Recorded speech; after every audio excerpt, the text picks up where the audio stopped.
Hello and welcome to this University of Leicester PG Spotlight session on space power and AI.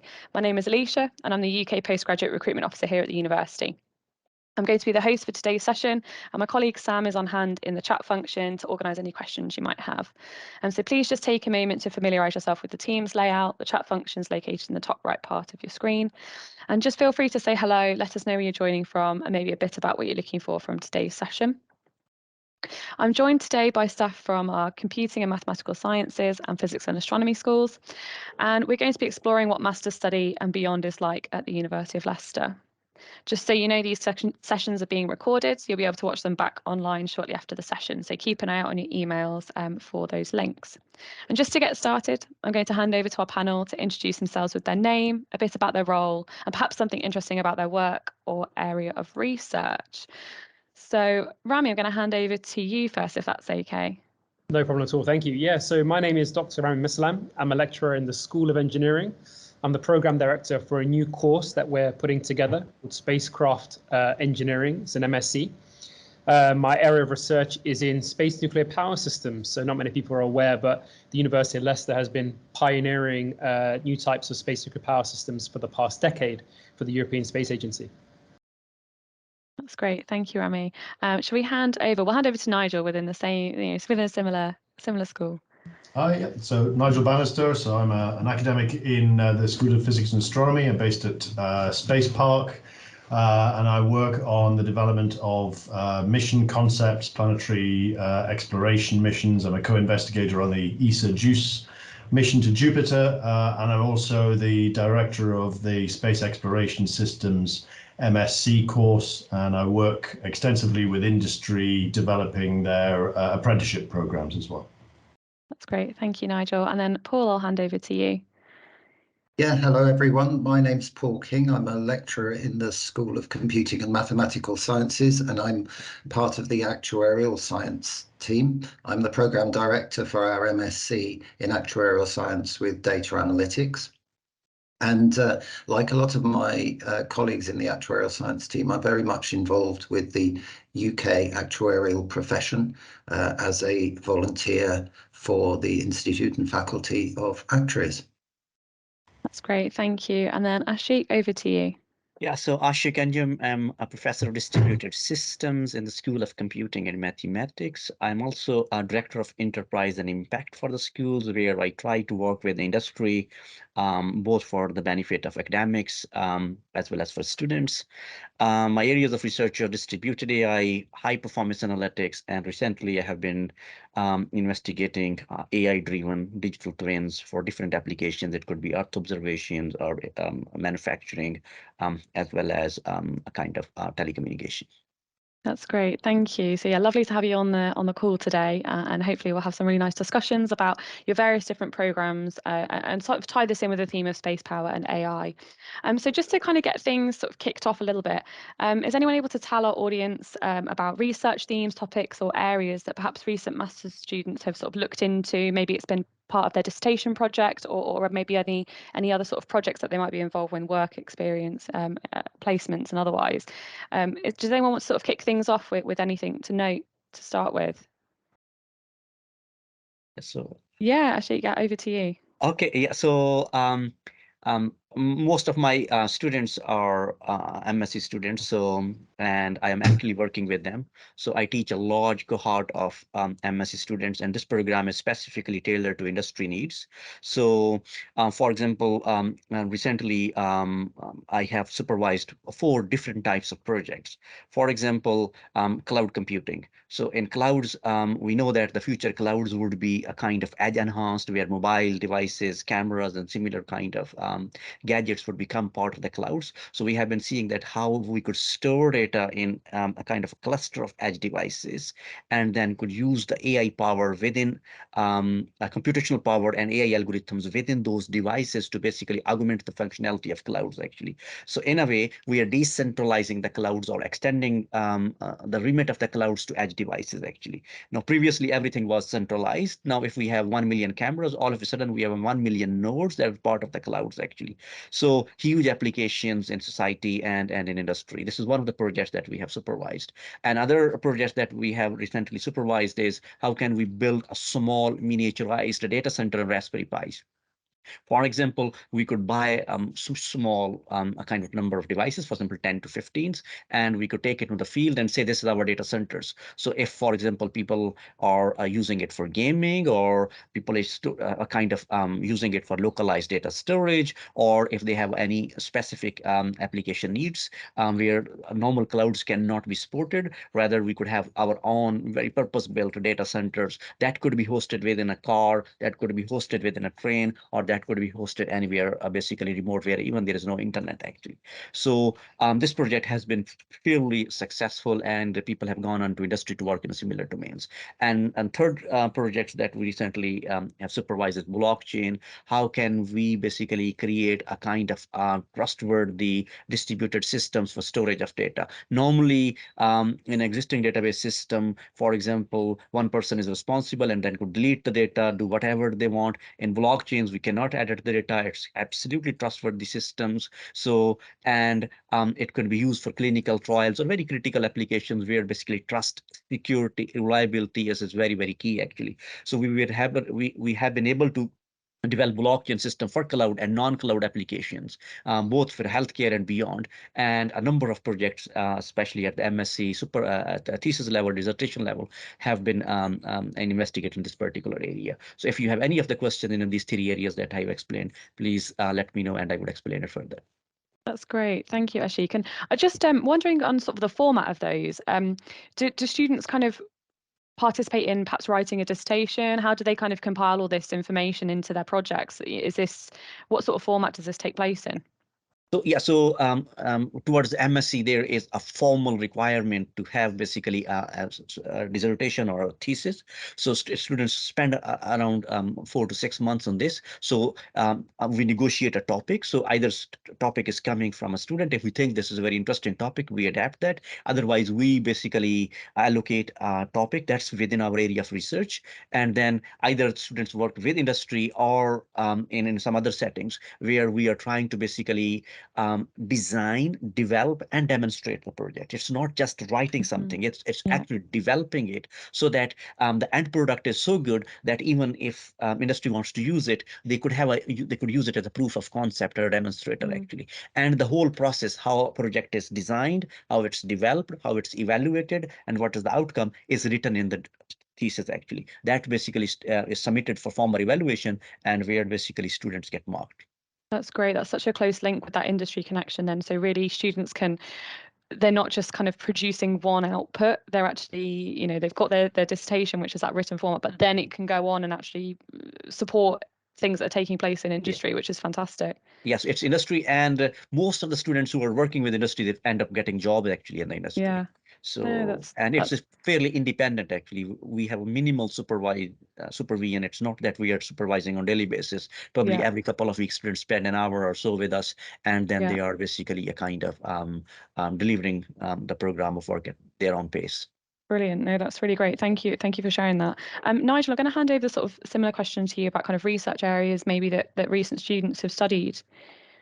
Yeah, so we operate on space exploration systems, a group project, and students can join one of two streams. One of them is an international project, so they spend about 2 months at Politecnico di Torino in Italy, and another 2 months at ISAE Super Aero in Toulouse, which is a place in Europe where the sort of the large aerospace and space companies do the integration of spacecraft. So the projects that we run are of real interest to both industry and research, and I can actually show a couple of examples of outputs. So Alicia, shall I share on my screen, or I can share on mine if that's helpful. Yeah. I've got them open. Here we go. I think this is the correct one. Is that the right slide that you're looking for, Nigel? That is the right slide. Yeah. So if we could just take it, that's great. Yes. So so each year the topic changes, and the topic is really driven by the external partner. So that could be industry, it could be space agencies, and often it's a combination of both.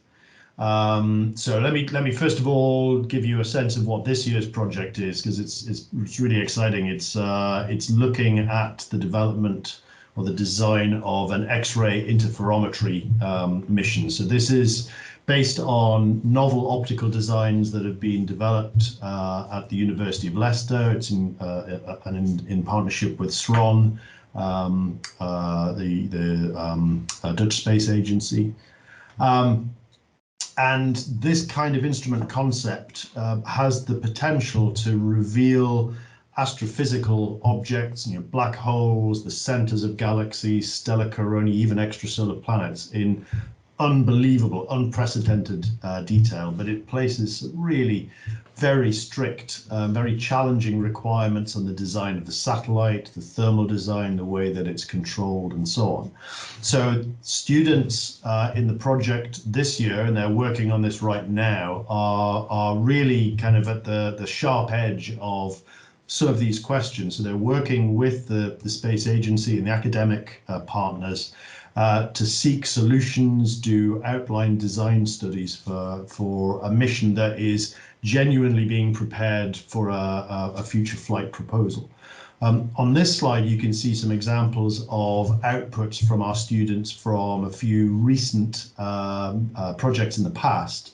So Rami mentioned space nuclear power, and the top left-hand picture relates to that. So this is some research that was done by our students in collaboration with a company called iSpace, and it was looking at the design of a future lunar lander.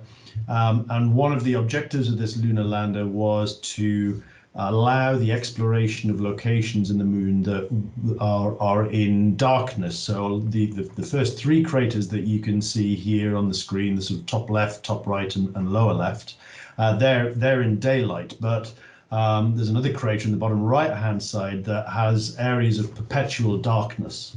And that's significant because it's precisely these areas where there could be significant resources, for example, of water in the form of water ice.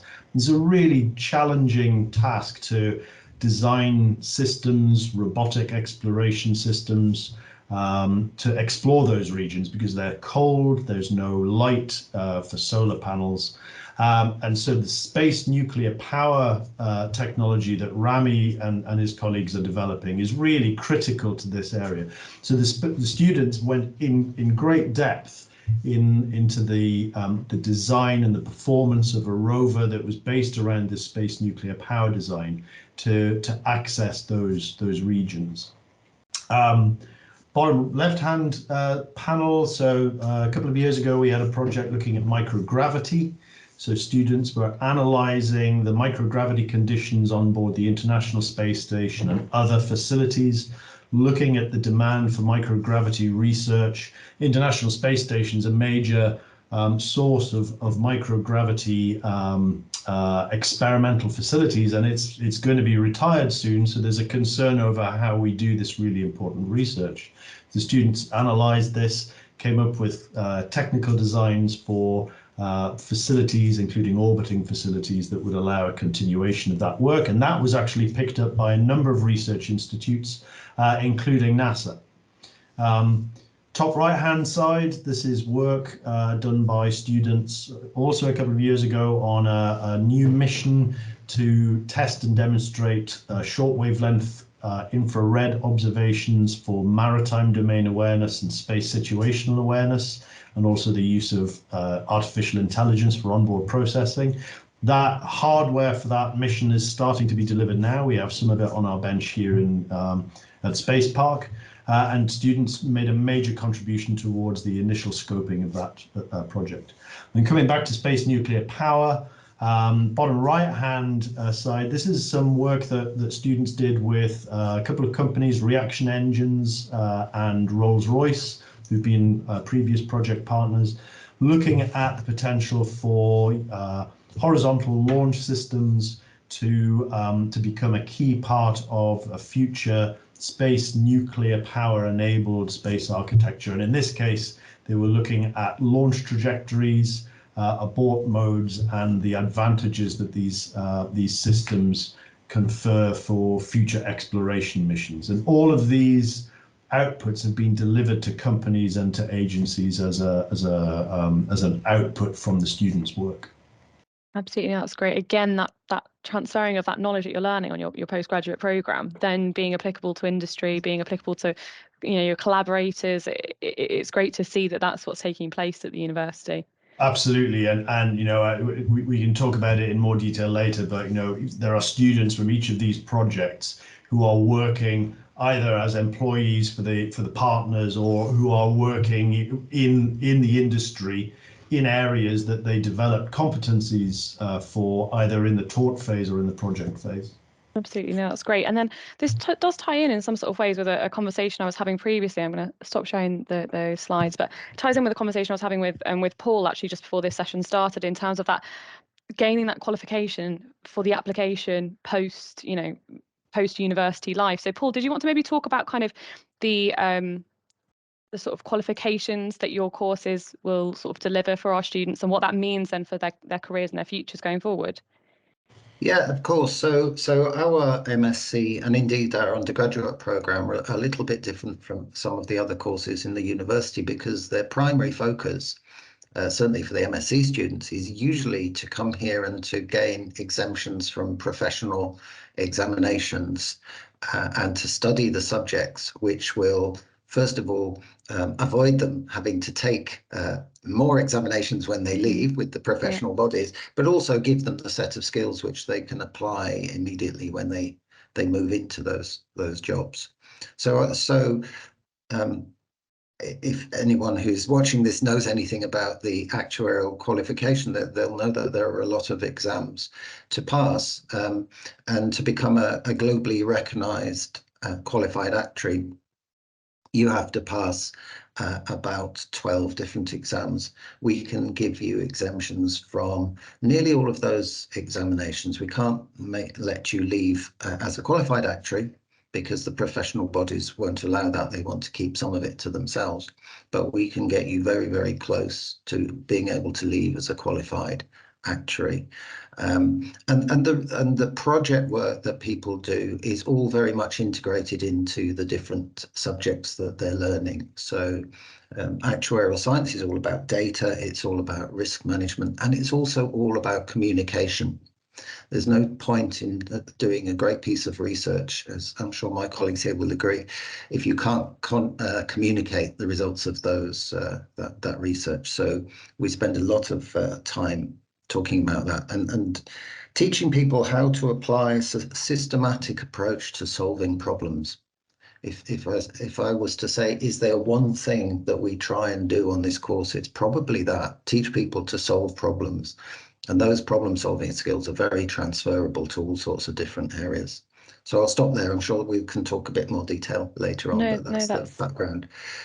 That's great. And then we are sort of, I guess, moving into my next sort of conversation or topic of conversation about kind of what students do once they've kind of completed. And I think Ashik and Nigel and Paul, you've all actually alluded to some of those career pathways and things like that.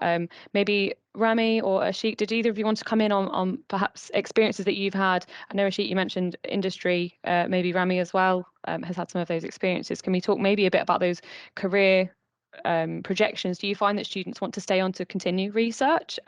Do you find that students want to continue on with further study, or are you seeing that transition into industry? And what, where have recent students been going to? We've had a full range of students doing different pathways. Some sticking towards the kind of research activity side of things, where they really want to dive into the depths of research, continue maybe towards a PhD and then further on to a postdoc. Or we've also had situations where master students have been doing projects with small medium enterprises and then have gone on to actually work for those small medium enterprises. So we've had a range of different things.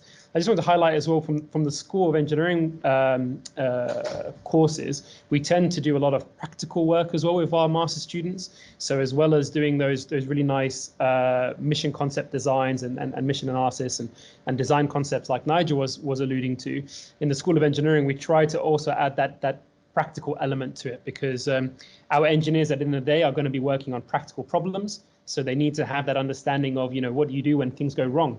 How do you get around that? And it's that kind of mindset which makes a great engineer. So we do tend to add practical elements to our master courses. Some examples of that would be, for example, material characterization. So as part of our space nuclear power program, we have unique materials that we work with, and there are no characterization data that exists out there in the literature. So we get our master students to use our advanced microscopy suite that we have at the university to do those really interesting characterizations on those really interesting materials, and that sets them up really nicely for industry careers or research careers if they wanted to pursue PhDs and that kind of thing.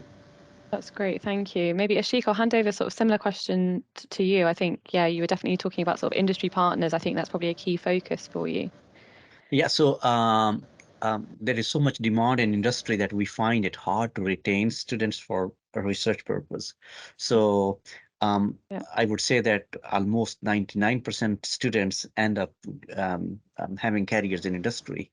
And there are so many roles and so many jobs and quite attractive offers in computer science, mostly data and cloud related roles and AI related roles, that there is a net shortage of people. And as a result, they are very attractive offers. Obviously, we find it hard to retain or stop students at the university because obviously there's much more kind of monetary benefits and income from industry. So, and obviously, these jobs are not just entry-level jobs. They are very kind of research and development intensive jobs where students feel that they're not just doing something, rather this is also helping in their careers as well. And these are very research intensive organizations. For example, it could be Google or Facebook or Microsoft or IBM or similar kind of organizations. Obviously, their process is quite competitive, but we do prepare students pretty well, actually. So, and we try to kind of have a balance of theory and practice so that they should be able to deal with any of the situation in industry. It's not the current roles or current jobs or current kind of challenges that they would be addressing, rather we are future-proofing them as well, that what would be the industry needs in the next 3 to 5 years down the line and how they need to basically react to those developments and changes. So in summary, most of our students are industry ready, or we try to basically have a balance of theory and practice so that if they want to pick up area of research, they could be very good PhD students and obviously academics as well. But given the demand and attractiveness of industry job, we find it hard to retain them within the university and or in the academic sectors. So 99% students end up having a very good jobs in industry, actually. Yeah, it's absolutely a blessing in many ways that we're growing students into these fantastic individuals who can go into industry and apply themselves to so many different settings. I think that's just such an asset to the university. Yes, and even we have a program, there's MSc Cloud Computing and other software engineering, other areas with industry, where students could study, then take a 1-year break, work with industry, come back and complete master and go back to the industry again.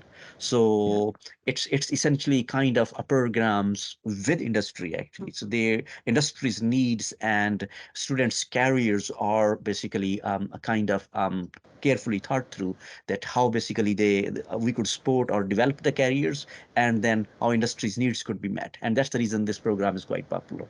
Yeah, definitely. We can also share some links on the chat shortly as well, just to kind of give students a bit more insight and information as to that industry year that's available that Ashik was talking about there.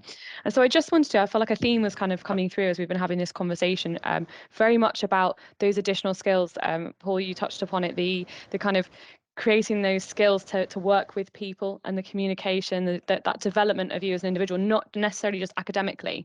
So I kind of wanted to move on to talking about maybe any symposiums, external networking events or internal networking events, maybe opportunities for your postgraduate students to really get involved with kind of those next steps, their career, maybe kind of people within their field. Do you have anything, Paul, that within your sort of field that you think lends well to that, or how maybe you do support students on that development journey?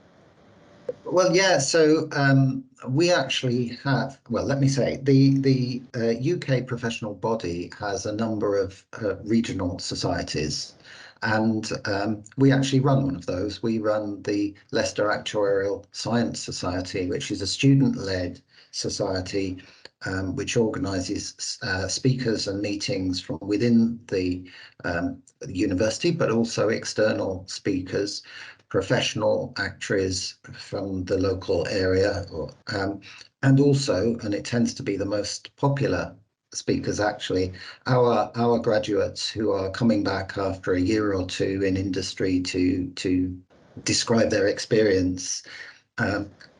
As lecturers, we quite like that because they tend to come back and say, "Oh, I suddenly realised all those things you told me are quite useful." Yeah. So we encourage that very much. But yeah, and the profession in general, it's a small profession, the actuarial science profession. So the networking opportunities are very good there.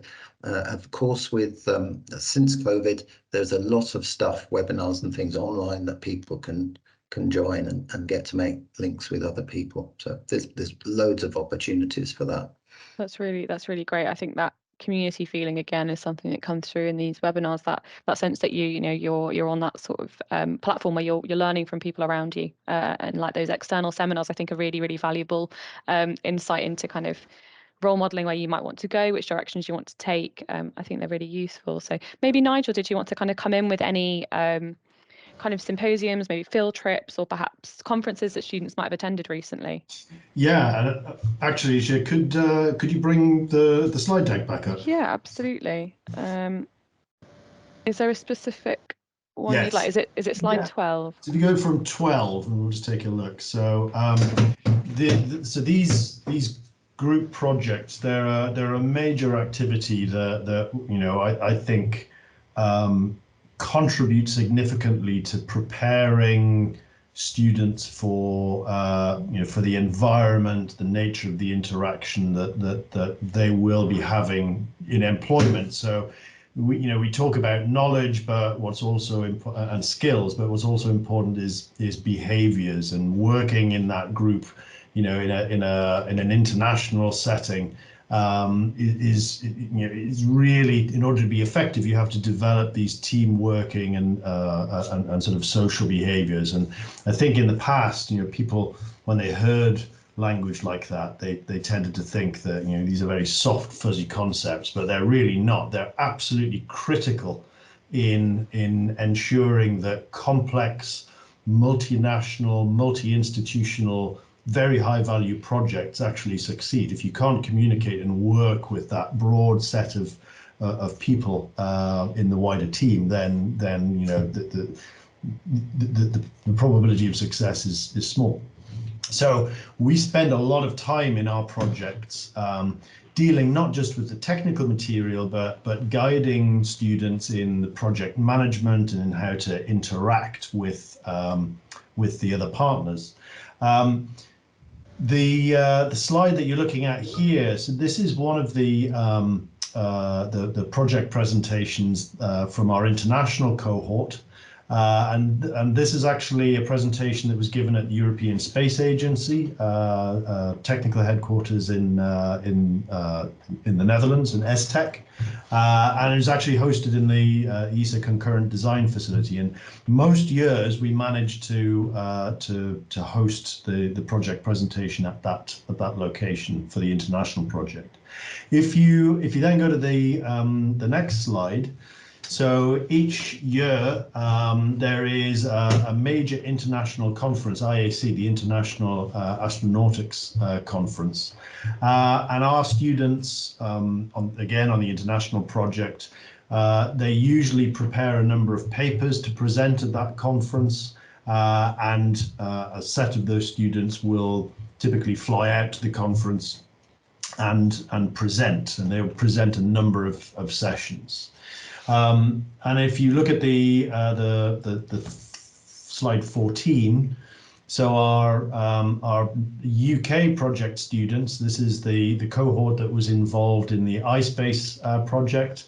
So they present the project. They actually present at a number of review sort of gate processes through the 6 months, very much as they would in a flight project, and they present to a panel of experts, both academic and industry experts.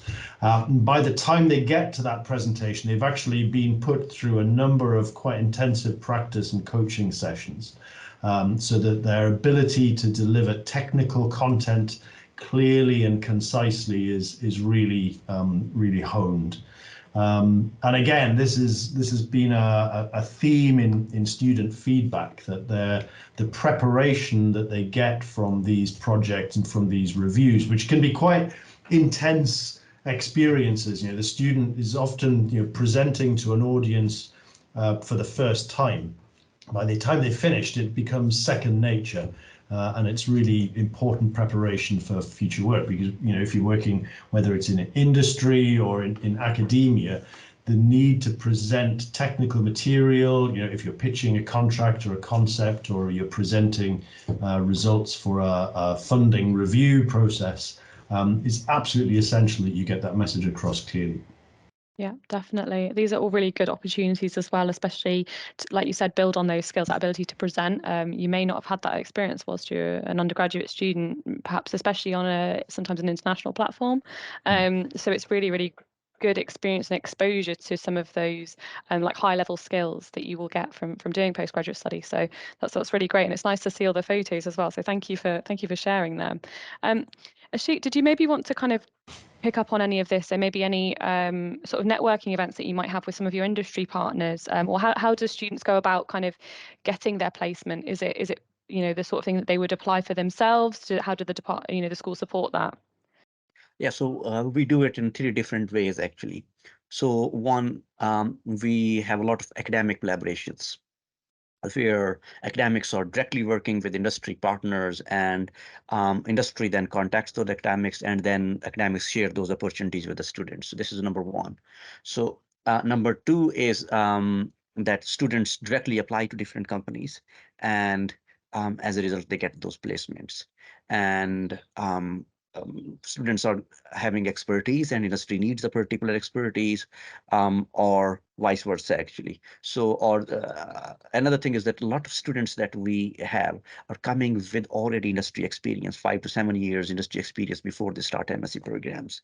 They already know that what kind of expertise they have, what kind of new expertise that they have developed during their stay at Leicester, and what kind of careers they want to build, and they already start looking into different opportunities. So, there are also graduate placement programs as well, actually, that they normally apply. And the third is that school also has a kind of a sport team available that actively contacts the industry, and works with the student to basically advertise or disseminate those kind of things. They have few events as well, where, for example, we are having an event on 27th of June, where we are inviting key industry partners to just help us basically see how can we improve our curriculum, how can we improve our sports students to basically make them industry ready. So it's essentially we have a fairly diverse and large number of different contact points with industry. So we are not just relying on one point or one way to basically approach or work with industry. So either it could be through research partnerships, or through academic partnerships, or direct placements, as well as students are also basically actively pursuing and finding opportunities with industry, actually. And as a result, our success rate is quite high, actually. So, and in most of the cases, the students who start placement with a particular company end up getting a job. For example,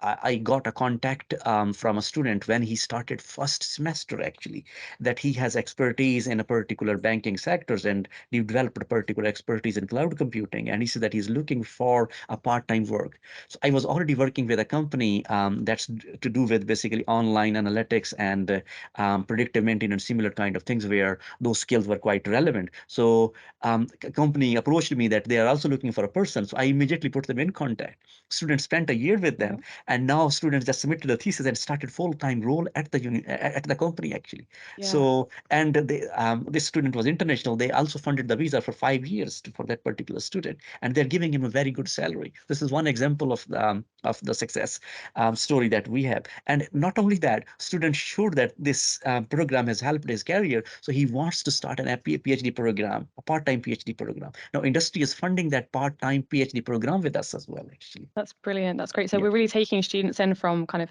whichever experiences, background, like you said, lots of students that maybe come onto your course have perhaps been in industry already, and they're coming back into that education fold. And then you see them sort of building all these skills, gaining this. And then, like you said, with those industry contacts that the school has, we can develop those students. Really, we can extend their trajectory very far. Yeah. So, and by the way, it's quite beneficial to school in other ways as well. By placing talented students in industrial sector or with key industry partners helps us to basically kind of massage those contacts and keep basically improving the collaborations. If we don't place good student in industry, then our contacts would dry up. They would say that we don't have stream of talents coming from our school.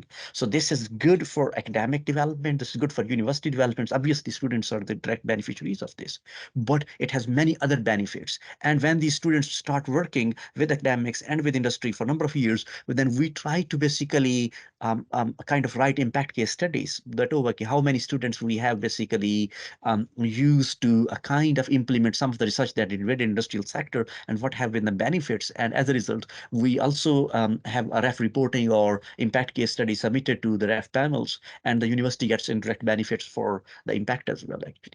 Absolutely, no, that's great. And I think some of this kind of leads up to a wider question about that range of sort of the students that we take in at postgraduate level. I don't know if maybe Paul or perhaps Nigel and Rami, you wanted to come in and talk about maybe some of the backgrounds of students that are entering your course. What are their roots? Do they typically come from an undergraduate setting and come straight through, or do you find that people have had slightly different sort of paths in life, and they might have actually, especially across Nigel and Rami's work, come from a physics side and moved towards an engineering side, perhaps?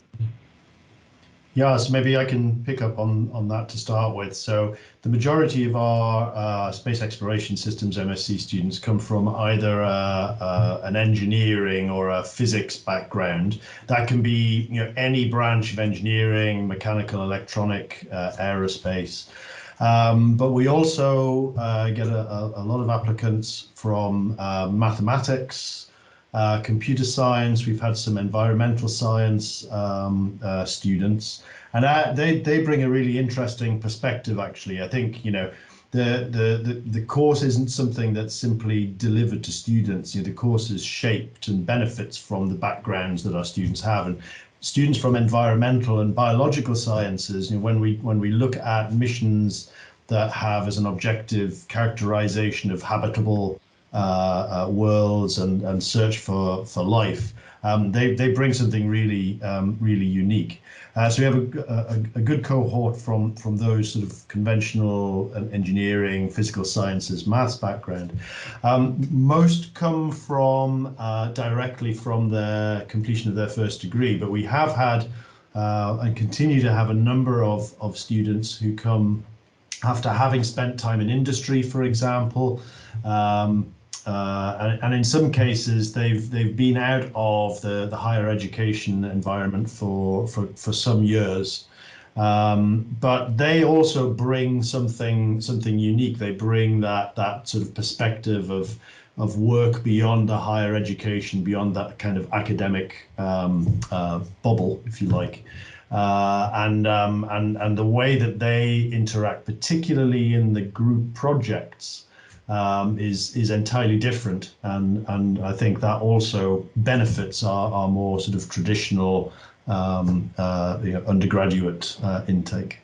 Yes, definitely. Yeah. And Paul, I just wanted to bring you in on this. I know that you mentioned obviously there's the scope for people to have studied actuarial sciences at undergraduate level, and then that can gain them qualifications. But in terms of that postgraduate course, what do you find maybe that your students who are joining you have had experience in previously, or maybe where do their sort of undergraduate qualifications lie, or is it quite a mixed bag? It's a very mixed bag. We do have some people who've done actuarial science as an undergraduate. We offer the opportunity to top up that in terms of the exemptions from exams that they can gain. We have quite a lot of people who come from industry, some of them in very related industries. So someone might have been working in insurance and they've seen the actuaries working next to them and they think, oh, that looks exciting work. I'd like to do that. I'd quite like the salary that goes with it. So they decide to change their career. And we've actually had quite a few people who were maths teachers.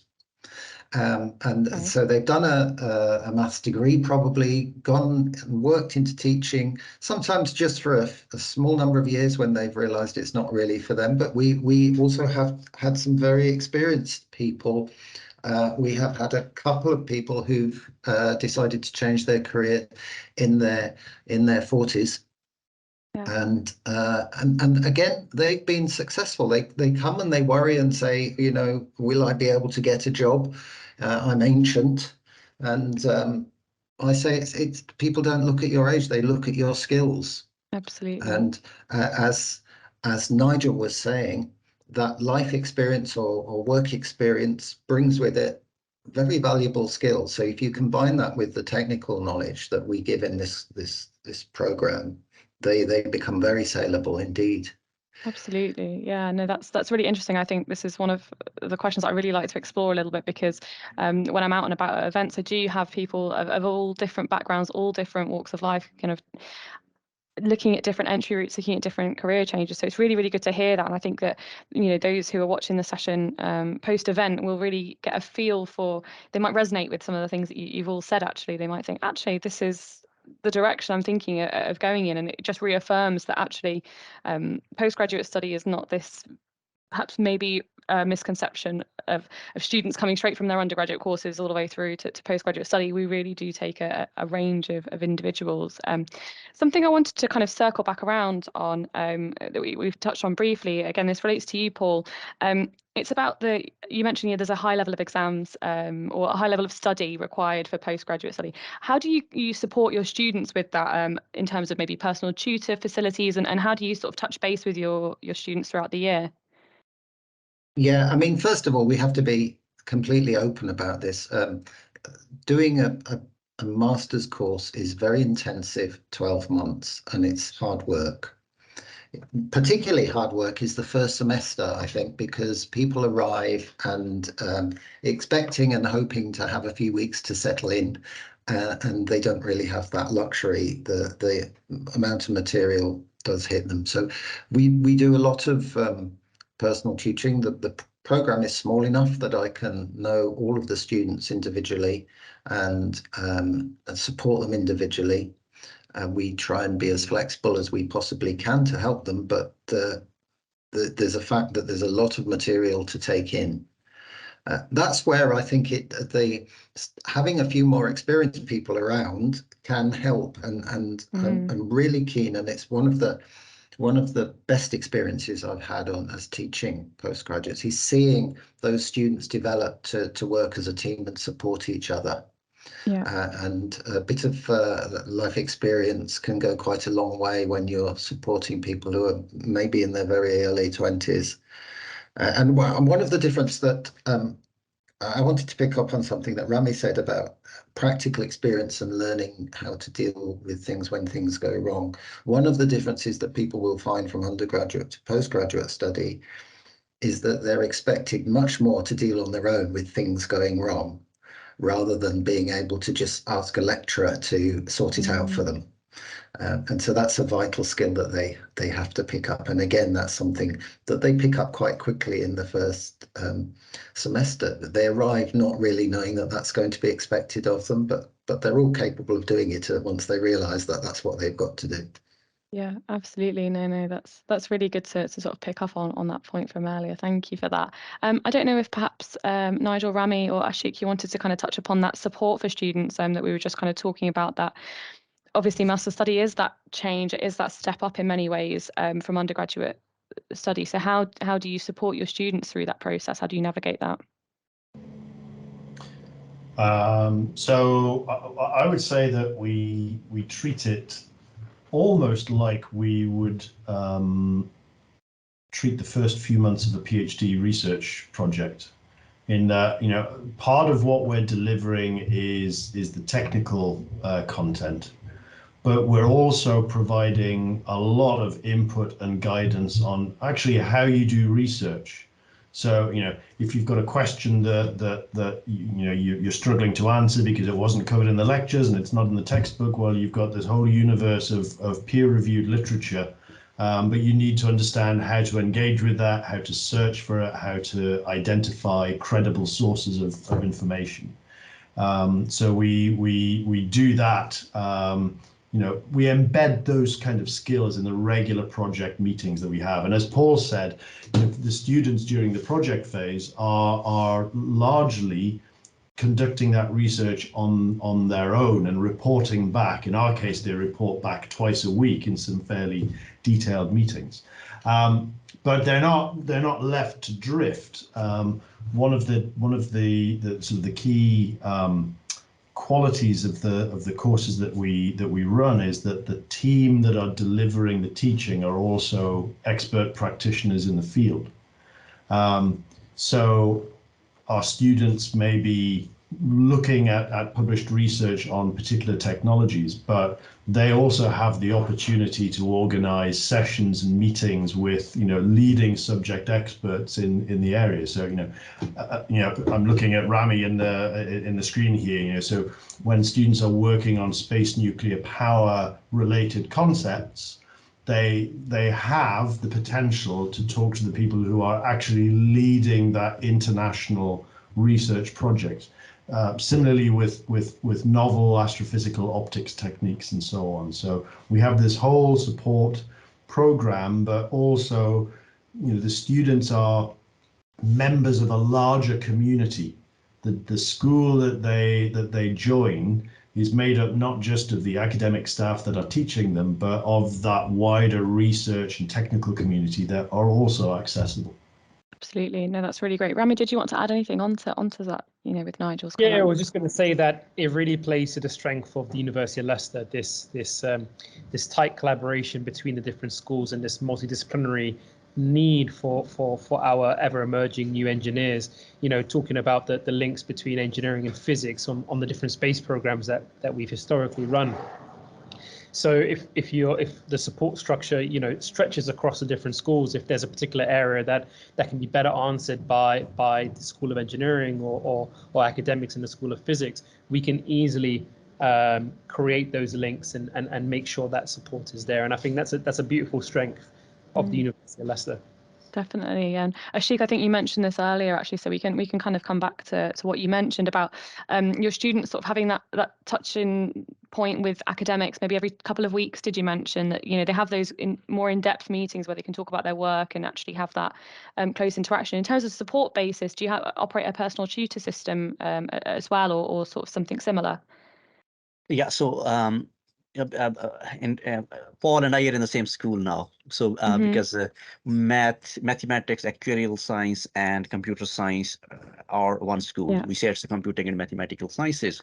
We have exactly the same structure in terms of the sport and the sport network available around students. So every student, either at undergrad or postgraduate, is allocated a personal tutor. So, and that's essentially first point of contact for any a kind of sport needs. For example, student needs guidance in picking up subjects or in discussing a kind of a project or any other need in both personal as well as technical or academic needs. The academic tutor is their first point of contact, and it's not that when students need it they could basically approach the academics go and write emails to them that all the time, so they have a touch points where basically see that students are doing well, they need any assistance, they need any help, if there are any kind of personal or academic or technical or social needs that they need to be supported, so that it's a kind of well-rounded support network available. It's not just that we are in the class and after the class we forget. No,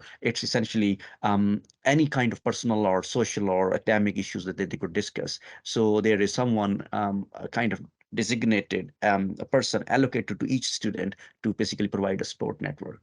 That's great. That's great. Yeah, no, that's really good to see that across different schools. Really, really, really good to hear from that. So we're going to sort of draw the session towards a bit of a close now. And I'm just going to kind of pose a question to you that is maybe a broad one, but we're going to try and keep it brief. We've got about 10 minutes left in our session. So what's one thing that maybe continues to amaze you or inspire you in your role or in your area of expertise, your area of research? This is just really a chance for you to kind of share something that you perhaps really find gets you out of bed in the morning, perhaps, or that, you know, day to day you think is such a wonderful thing to share from the University of Leicester. So does anyone want to kind of take the lead and head on to that question first?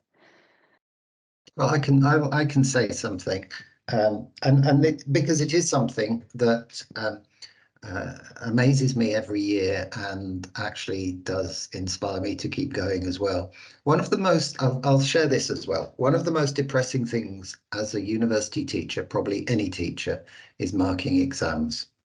You have people you know who are very clever and competent, and you see what they write in an exam and you think, how could they possibly have written that? Because exams are exams. And then you see the project work they've done on a project that actually engages them and they find exciting, and they can do work that they can really be proud of. I feel proud of them, of course, but they leave university. When you leave university, you won't remember your exams that you wrote, hopefully not for most people, but you will remember the projects that you've done. And it's the quality of some of that work that really amazes me. Oh, that's really nice to share, Paul. Thank you for that. Did anyone want to kind of take up the next point? Yeah, so so probably in university life, so people think that we are only teaching and it's just one way of transferring the knowledge, but probably it happens in both ways. So when students ask questions, when students participate and discuss things, we also learn from students actually. So, and in explaining the concepts, and so sometimes they ask question a different angle, and during that process, we investigate things together actually. So it's essentially a very fascinating and interesting environment where we are not only a kind of delivering lectures and knowledge and transferring basically the skill set, but in return, we are also upgrading and updating ourselves because students come with diverse and very interesting backgrounds, and the Leicester is truly a diverse and a kind of a truly a kind of international place where there are different ethnicities, different groups, different countries, and they ask the same questions, very many different perspectives and angles, and we always learn from those questions actually.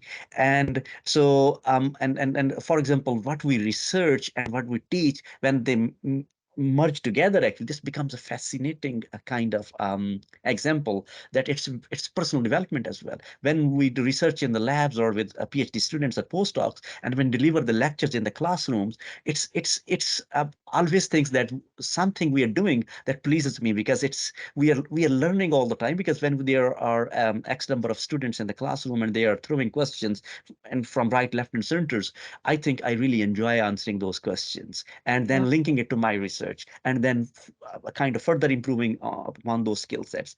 And then, I mean, the students who ask most questions becomes good friends as well, because then we are discussing topics even beyond the classroom as well.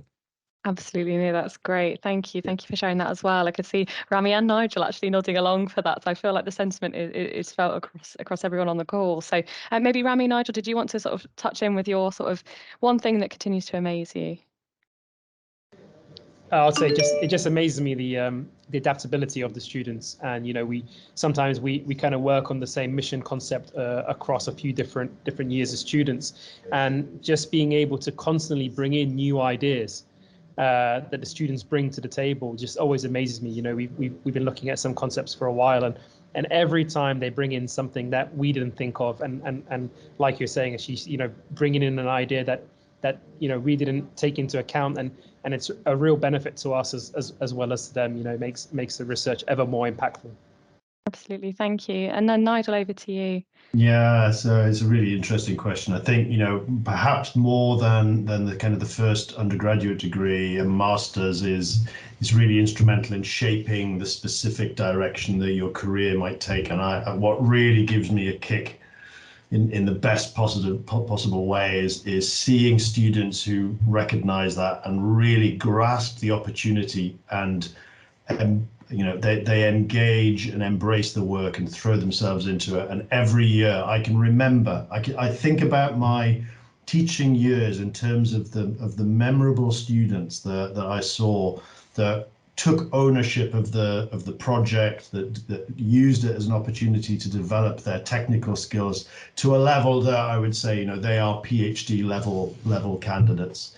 And I know that I'm going to meet them again because they're going to get taken up by agencies, by industry, and I can think of many names already that are working in mission controls, research institutes globally that use the MSc as a springboard into that dream career. That's great. Honestly, it's so empowering asking that question. I feel like I really enjoy running these sessions. So we are just kind of drawing things to a bit of a close. So I'm just going to share this slide as sort of a last thing. So let me make that full screen. So just for those of you who are watching, in terms of what's next, these PG Spotlights are taking place throughout the remainder of the week. You can find out more about other subjects, so please do take a look on our website. So if you scan the QR code on the right-hand side, you'll be able to see all of the information about upcoming events, including the rest of this series. Just so you're aware as well, applications for our PGT courses are open. We would really recommend if you're looking for applying in September, October 2023 entry, then please apply sooner rather than later. The key deadlines will be found in the boxes on the course page website. So when you do head to our website, you can also find out information about entry requirements, funding and scholarship opportunities too. And there is also the ability to chat to our students and staff. So we do have an ambassador system where you can drop them almost an instant message and also read a range of different student blogs on things like accommodation, what's life like in the city of Leicester, and perhaps a bit more about postgraduate study as well. So kind of the last thing for me to do in this session is just to say thank you very much to Ashik, Paul, Rami and Nigel for joining us, and Sam as well for sort of posting links in the chat. So thank you so much for that great discussion. I really appreciated that. I'm sure all of our attendees and people who are watching this in future will really benefit from this conversation. So thank you so much for your time and have a lovely day, everyone.